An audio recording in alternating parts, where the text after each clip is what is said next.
Welcome to week 7, everybody. We're going to continue our focus on Paul's letters this week. I hope with some new appreciation, perhaps, of the pastoral purposes of Paul's letters, we might call them. This need to read the letters with an eye to why Paul is writing what he's writing, why Paul is saying at the various stages of a letter's argument what he is saying. So often in reading Paul, because he has become a kind of source of Christian doctrine, we fail to follow the thread of his arguments so as to interpret them in light of their particular purpose, and consequently find ourselves doing all kinds of sort of interesting and sometimes unhealthy things with them because we've lost sight of why Paul is arguing what he's arguing. The challenge this week is going to be following the thread of Paul's arguments across longer letters. So last week we dealt with much shorter letters, and so more or less one knows where one is in the letter as you're reading it. We're studying 1st and 2nd Corinthians this week, however, and those are much longer letters, and consequently, it's easy to kind of get lost, to forget why Paul is saying what he's saying. So, my presentations aim to sustain the thread of the argument, also trying to draw you into the particulars of the stages of those epistolary arguments. So in 1 Corinthians, for example, Paul is addressing a number of issues, we might call them, in the Corinthian church. Many of them are related to the divisions that he mentions in the opening of the letter, but he's also received a letter from the church and is writing in response to them. And so it's important to gain a sense as we're following the thread of the argument at certain stages of what the issue is exactly in light of what the letter says, and to interpret the letter carefully so as to track how Paul is addressing that issue. Again, the goal there is to bring a little more focus to our interpretation of Paul so that we're not kind of running every which way with what Paul is saying, but hearing Paul's teaching in a very concrete sense. So that's one of my goals for us for this week, and you're going to find, I think, that we'll be doing some, I'm not sure I'd call it theological heavy lifting, but there's some deep theological questions that arise in these letters. The theological questions themselves are not really the subject of what Paul is saying, they're at work in what he is saying. So the challenge there is to engage the text theologically, to consider its theological implications, but as we articulate those, not to lose sight, again, of what is Paul driving at? Why is Paul talking about sin, for example, in 2 Corinthians the way that Paul does?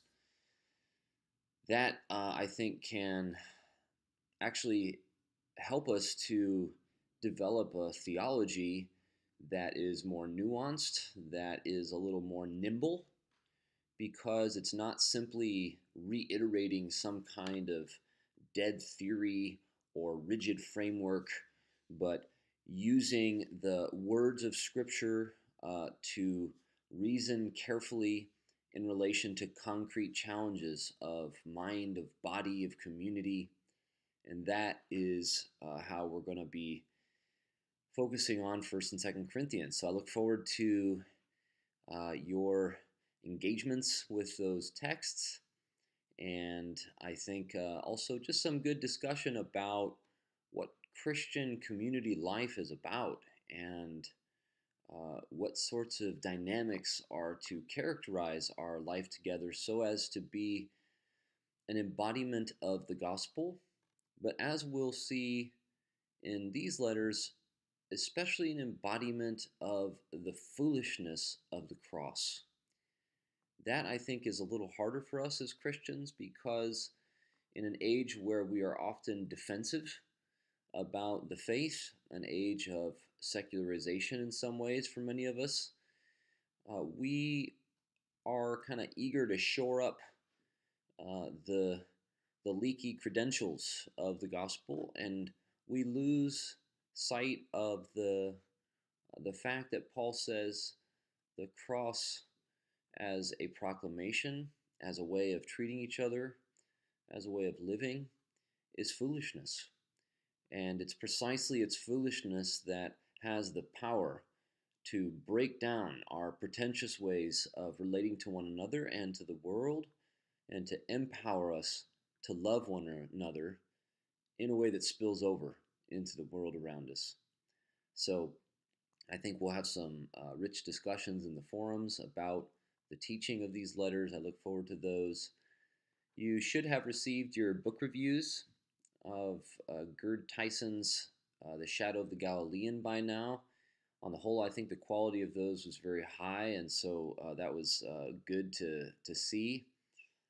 I I trust you'll continue to wrestle with that question, the fundamental question the assignment was about, which is what it is that historical study has to contribute to our interpretation of the Gospels in particular, although we could, of course, widen that question to address the whole New Testament. Why do we study historical context? I hope that you've seen from Tyson that we don't study historical context just to get the answers. The answers aren't really there. Um, we don't study historical context with a view to reconstructing the meaning of the text primarily in uh, an ancient setting that is totally removed from us because we're involved in the way that we imagine the past. So instead, we study the historical context for other reasons. There are many of them, but I hope you'll keep thinking about them and what they have to, what that has to add in the way of maybe chastening our attempts to domesticate the text, and what it doesn't have to contribute, or maybe what it can be a temptation in, which is to get a certain picture of the past that the Gospels reflect or that the letters of Paul address, and then basically read the Gospels or the letters to conform to that picture. And the error there, I think, is that it ignores the intricacy of the narratives in the Gospels case and the subtleties of the arguments that Paul is making in the case of the letters. So we don't want our sort of often very broad brush painting of an ancient landscape to keep us from reading very closely and carefully the texts that have been transmitted to us across time by the Christian community and others.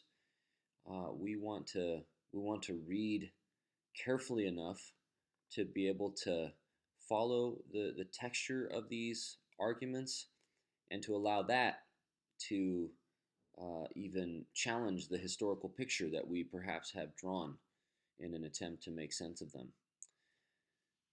You'll be able to reflect a little bit more on that question in a somewhat different context, dealing with some broader theological questions, and I think questions especially about what Scripture is for, what we're aiming to accomplish as we read it. And that is going to be the subject of your review of Joel Green's book, Seized by Truth. That is not due this week, so don't panic about that yet. But I would say that this week is a good week to be reading that book if you haven't finished it. because the review of that book is due next week, week 8. So keep that in mind as you're working through the material for this week. Thanks for your hard work in the class. It shows in what you've been submitting, and I look forward to what we're going to learn together this week. Have a great week.